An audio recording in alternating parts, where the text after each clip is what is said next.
काही दिवसांपूर्वी महेश मांजरेकर एका मुलाखतीत बोलताना म्हणालेत, आपल्याला मराठीची ताकद दाखवायची. या वर्षी मला मराठीची ताकद दाखवायची. बस झालं, साऊची ताकद, नथिंग बॅड अबाउट इट. त्याने दाखवली ना, मराठीचं एकच दणका द्यायचं मला. तर आता महेश मांजरेकर जसं म्हणतायत तसं खरंच घडू शकेल का? त्यांचा येणारा सिनेमा नव्याने मराठी सिनेमाचा रेकॉर्ड बनवेल का? आपण जर पाहिलं तर महेश मांजरेकर हे मराठी सिनेमाला एक चांगलं स्थान मिळवून देणाऱ्या लेखक दिग्दर्शकांपैकी एक आहेत. त्यांनी आत्तापर्यंत मराठीच नाही तर हिंदीतही हिट सिनेमे दिलेत आणि आता जर ते अशा ताकदीनिशी बोलत असतील तर खरंच ते करूनही दाखवतील आणि यात काही शंकाच नसेल. कारण आता त्यांनी मराठीतीलच एक सुपरहिट सिनेमाचा दुसरा भाग बनवायला सुरुवात केली आहे.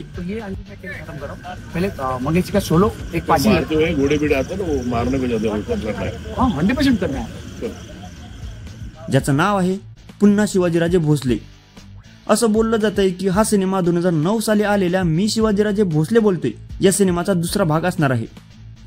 सचिन खेडेकर यांची मुख्य भूमिका असलेला मी शिवाजीराजे भोसले बोलतोय या 3 कोटींमध्ये बनलेल्या सिनेमाने त्यावेळी तब्बल 25 कोटींची कमाई केली होती, जी की त्यावेळेपर्यंत कोणत्याच मराठी सिनेमाने केली नव्हती. आणि तेव्हाचा म्हणजेच 2009 पर्यंतचा सर्वाधिक कमाई करणारा सिनेमा म्हणून मी शिवाजीराजे भोसले बोलतोय या सिनेमाने रेकॉर्ड बनवलं होतं. आता हा सिनेमा महेश मांजरेकर यांनी दिग्दर्शित केलेला नसला तरी त्या सिनेमाची कथा ही महेश मांजरेकर यांनीच लिहिलेली आहे आणि दिग्दर्शकाच्या भूमिकेत जरी ते इथे नसले तरी त्यांनी या सिनेमात अभिनयाचं काम छत्रपती शिवाजी महाराजांच्या भूमिकेतून पार पाडलं आहे.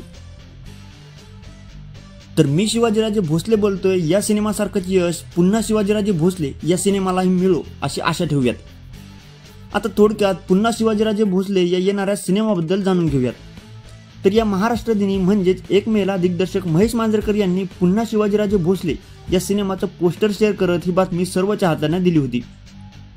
तर या सिनेमात आपल्याला अभिनेता सिद्धार्थ बोडके हे छत्रपती शिवाजी महाराजांच्या भूमिकेत पाहायला मिळणार आहे आणि नाळ 2 या सिनेमातील बालकलाकार जोडी म्हणजेच त्रिशा ठोसर आणि भार्गव जगताप हेही आपल्याला या सिनेमात महत्त्वाच्या भूमिकेत पाहायला मिळणार आहेत.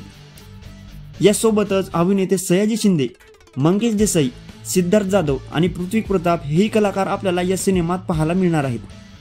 आता हा सिनेमा कधीपर्यंत प्रदर्शित होईल हे अजून तरी या सिनेमाच्या टीमकडून सांगण्यात आलेलं नाहीये. मात्र सध्या या सिनेमाचं चित्रीकरण चालू आहे आणि असा अंदाज लावला जाऊ शकतो की हा सिनेमा या वर्षाच्या शेवटापर्यंत किंवा येणाऱ्या वर्षी म्हणजेच 2026 मध्ये प्रदर्शित होईल.